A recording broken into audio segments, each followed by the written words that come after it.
Welcome to the Digging Deep podcast, where we offer bereavement bites for time-pressed professionals. I'm Heather Kiteley, the President and CEO of GFD. Today on our podcast, we are airing a recording of our panel discussion held at our Green Side Up event, where we will be discussing current challenges and opportunities for Ontario cemeteries. My name is Bill Solomon, and I am a director of GFD. I've been on the GFD board since 2019. And as Paul has alluded to, I am a retired actuary. And you're going to say, what's an actuary? Well, that's someone who didn't have the personality to be an accountant. I am delighted to join you this afternoon for an insightful panel discussion. So let me take a moment to introduce our panel. On far left is Heather Kiteley, President and CEO of GFD, who's been introduced to you already.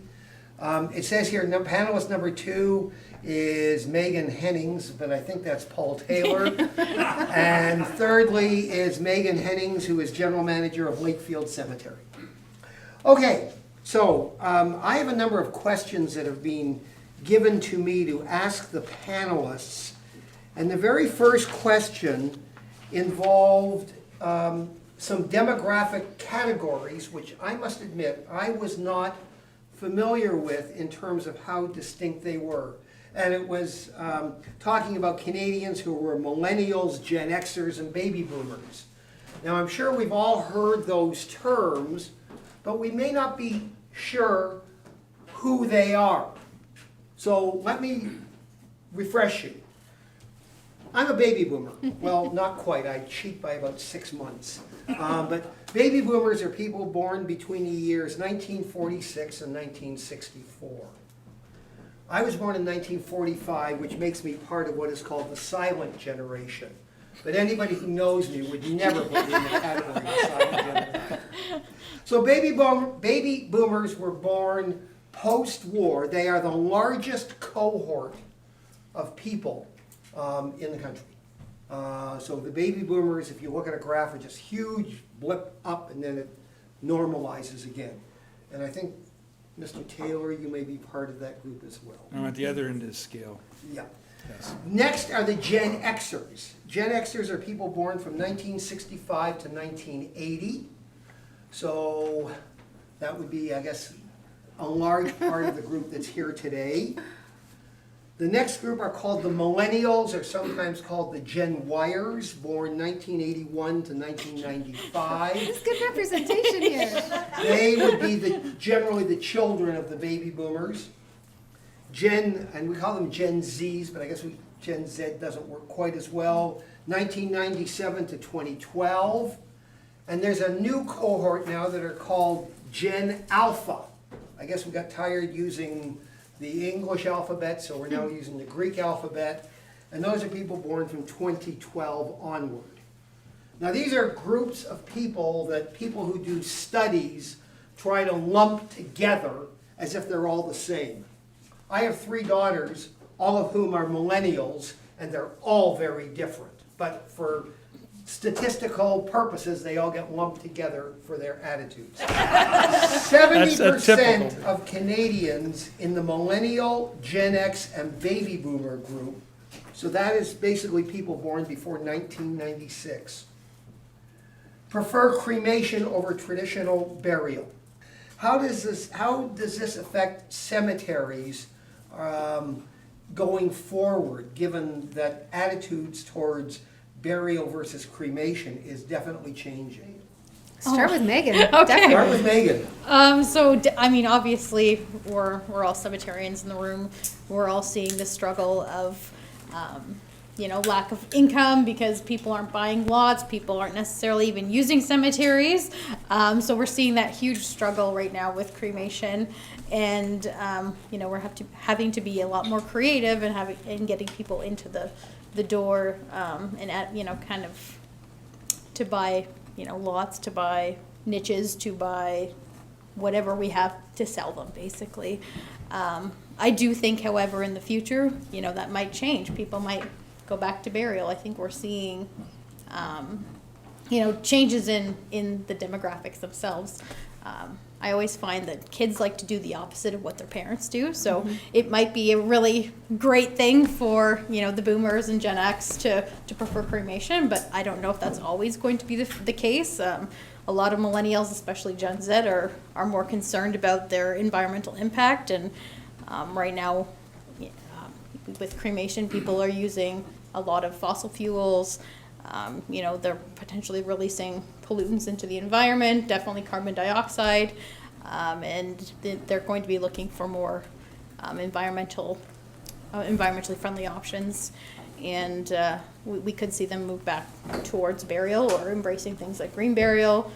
Before we move on, I want to ask Megan one more question. I hate to sound like Columbo. There is one more question. Megan, you're in Lakefield, which is near Peterborough. Yes. Which is not as, I'll say, not as culturally diversified, say, as the GTA. Yes. And demographics is one thing, but culture is another. And do you think that what you are experiencing would be somewhat different from, say, what somebody would be experiencing in the GTA? Oh, 100%. So, in my area, I would say the choice towards cremation is driven primarily between the perception of cost. So people perceive cremation as cheaper, and so they're opting to choose that option as opposed to full burial. Whereas, in the GTA, I would say cremation is primarily culturally driven, as well as burial. So you have, Sikhs, Hindus, Buddhists that prefer cremation and cremation witnessing services and things like that, whereas Italians, Eastern Orthodox Europeans, they're always choosing burial or entombment into like a mausoleum or crypt, and Muslims and Jewish people of the Muslim and Jewish faith are choosing burial due to their religious beliefs. So like in the GTA, you're seeing probably a wider swath of options, whereas in my area, we're probably 80-85% cremation in our demographic. Heather, did you want to add to that? I wanted to pick up on what you were saying earlier, Megan, about how the millennial generation may shift away from that idea of cremation. And the consumer research that GFD has done, and if anyone's interested in that research, you can just ask George, he'll make sure he gets it to you, I think bears that out, right? So we're starting to see that is going to be changing. And I think that the immigration piece will be interesting too, right? And will those two things balance each other out, right? So that the generational shift might change things, but then that might be balanced out with immigration. But again, it might be regional depending on where you are. So I just wanted to throw my voice in to say this is for sure what we're seeing on the consumer research side, that millennials will be making different decisions. And how much will that influence their boomer parents? I guess you're not on the panel, but I'm going to ask you, how influenced are you by your millennial children? It's interesting you should mention that. Because I'm a GFD board member, I've recently pre-planned my funeral. Being Jewish, burial is the only option. So we have funeral plots in one of the local cemeteries. And before I signed on the dotted line with Benjamin's, I discussed with them the option of cremation, which is something that is very rare, not prohibited, but very rare. And there's good reasons for that. One is environmental, you raised that issue.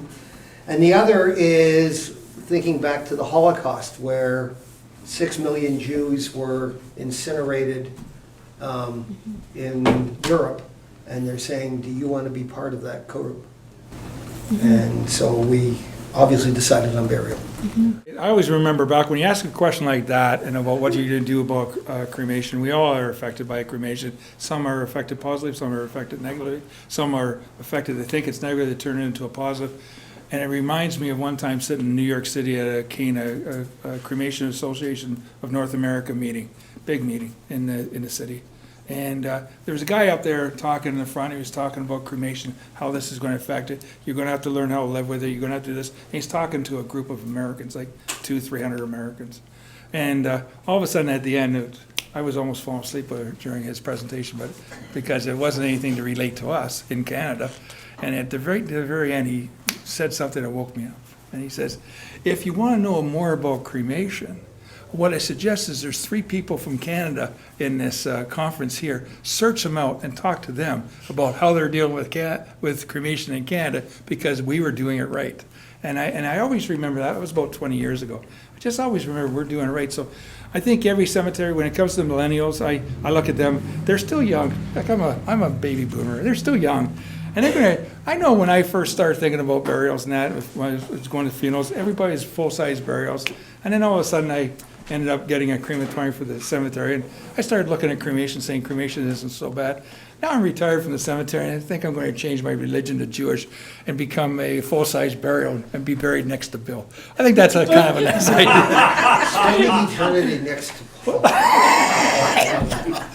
So what I'm saying is, I think if you think the changes are happening now, they've been happening for a long time, and they will continue to happen. I think there will be a peak at 85. I think 85% of the people, once we get cremation up to 85% of the people cremating, the rest of them will always be, the last 15% always go full size. I've always believed that, and I think it's trending that way.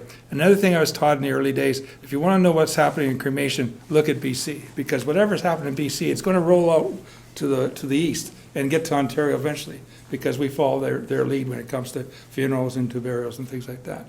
So there's a lot of good ways. Look around normal regular cemeteries in your area, and you'll come up with some great ideas. Like Megan's got a great idea for a cremation garden with the butterflies in it. It blew my mind when I was visiting the cemetery. So there's lots of good ideas out there. One of the reasons I thought cremation was becoming more popular is because in Europe they're running out of space, that there isn't the space availability. That's not an issue in Canada. We have not the way it is in Europe. Is that one of the reasons why cremation is more popular, becoming more popular, because they're running out of space to use as cemeteries? I don't know that is the reason for cremation becoming more popular, and I think probably Meghan and Paul can talk a little bit more about the space issue than I can. But I think that cremation is certainly generational. So if you think about when cremation started getting popular, was at the time when boomers were in their formative years, and boomers were, of course, all about anti-establishment at the time, even though there's the establishment now. And they're, all about doing things differently and doing things from alternative perspectives. So I think that from a cemetery perspective, planning for, the boomers to be embracing cremation still is probably a really good thing to do. But then once you get past that cohort, the next cohort, I think you're probably going to see a swing back to probably not traditional burial, but perhaps something burial millennial style. So think like millennials celebrate everything. They have like gender reveal parties. You guys know how to live. Like millennials know how to live better. We're just cynical Gen Xers, whatever. But they know how to celebrate, and they have rituals around everything. And I think that that's going to be a game changer for all of us once we get there. I think the next step we go into, if we when I was in Australia, you might have noticed the same thing, Megan, when you're over visiting cemeteries. But they allow to have term burials, so you can buy a grave and you can have that grave for 10 or 20 years or 40 years or something. But it's a term, and at the end of the term, they have to either buy the grave and continue, or they remove the remains and put it into an ossuary. And I sat in Australia around a table about this size of room in all the municipal cemeteries, and the struggle they had was whether they were going to allow term burials or not. And I always thought that would be horrible, that will never happen. I came back to Ontario and had another meeting with OECFP. Next thing you know, they're talking about, I know when they went to do the last legislation change, they almost put into the legislation to have term burials. But the next legislation change, they're going to put into the legislation to have term burials, whether cemeteries want them or not. That's going to be an option. And part of the reason for that is because there's more and more people wanting to be full-size. Going back, they're going to change the reverse of that a little bit more. I want to share one anecdotal story. This involves my late mother-in-law, who was cremated in Hamilton and is buried in a pioneer cemetery that is no bigger than this room. And I think she's buried on top of her sister. And if you look at where the cemetery is, it's probably one hunk of very valuable land that would make a lovely condo. And to your point, Hamilton, it's on Hamilton Mountain, is getting no revenue from that. And I guess these bodies are there in perpetuity. And I don't want to be mercenary about it, but isn't there a more productive use of space? Meghan, I think we talked briefly about alternatives to standard cremation and burial. Could you let us know what you guys are doing?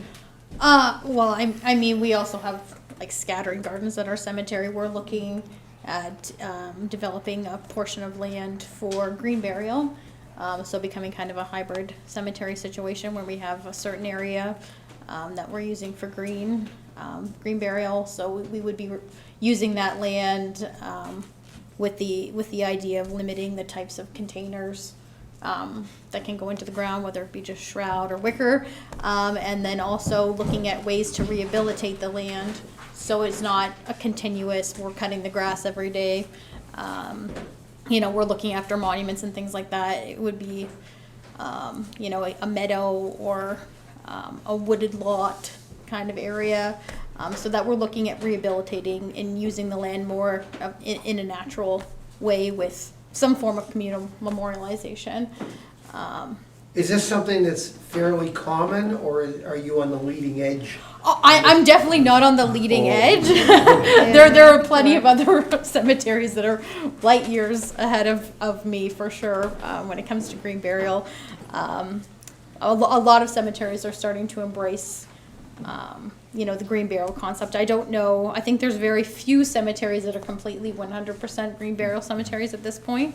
But a lot of them are embracing the hybrid structure, and it helps long term with care and maintenance obligations, because you're not doing as much to the land long term. So it helps your cemetery. And asking a question that I don't know the answer to is, how does cost compare to traditional burial? The most expensive grave we ever sold was to a cremation family. The most expensive grave you ever location sold was to a cremation family. Yeah.